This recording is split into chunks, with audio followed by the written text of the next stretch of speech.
In Washington on Monday, March 2nd, peace activists were violently arrested outside the 2015 AIPAC conference, charging that Israeli Prime Minister Benjamin Netanyahu was increasing the threat of peace by attempting to torpedo a nuclear deal with Iran.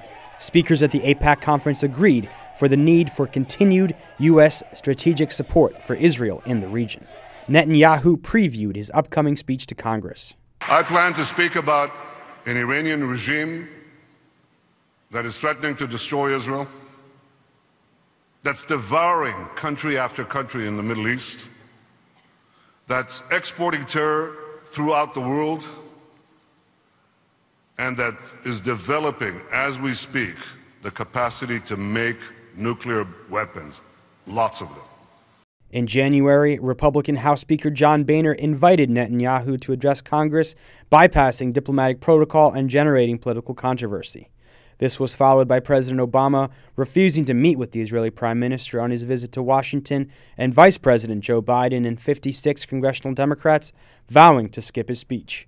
Under domestic and international pressure, Netanyahu had a conciliatory tone and said he did not intend to disrespect Obama, the office of the president, or divide Congress. The last thing that I would want is for Israel to become a partisan issue. And I regret that some people have misperceived my visit here this week as doing that. Israel has always been a bipartisan issue. Israel should always remain a bipartisan issue. Meanwhile, President Obama's National Security Advisor Samantha Power said the U.S. will not allow Iran to develop a nuclear weapon. But I am struck that when I read about alleged policy differences on the Iran nuclear negotiations, I rarely see mention of the foundational strategic agreement between the United States and Israel, an agreement that undergirds our entire engagement with Iran. Famed author and activist and institute professor emeritus at MIT, Noam Chomsky, responded to Netanyahu's speech on Democracy Now! By noting the hypocrisy of the U.S.-Iranian position. The striking aspect of this is the chutzpah involved. I mean, Israel has had nuclear weapons for probably 50 years or 40 years. They have estimates are maybe 100, 200 nuclear weapons, and they are an aggressive state. Israel's invaded Lebanon 5 times. It's carrying out an illegal occupation, carries out brutal attacks like Gaza last summer. Meanwhile, Power also emphasized America's unwavering commitment to Israel. The Obama administration has invested more than $20 billion in foreign military financing for Israel, far more than for any other country and more than at any previous time in the history of the U.S.-Israel relationship.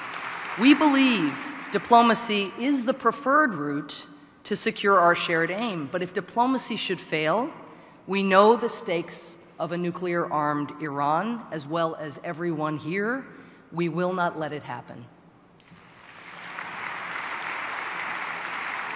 There will never be a sunset on America's commitment to Israel's security.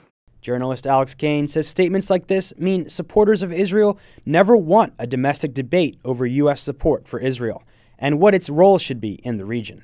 It says a lot about the U.S.-Israel relationship that all of these officials are decrying people that say that Israel is becoming politicized. As Netanyahu said, Israel should always remain a bipartisan issue.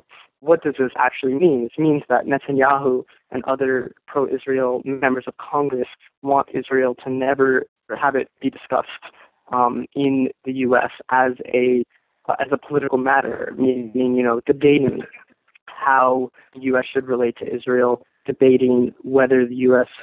alliance with Israel is a good thing. The fact that they said this is an indication that they're worried that the issue of Israel may become politicized. And it is slowly but surely, at least among sort of the grassroots base of the Democratic Party.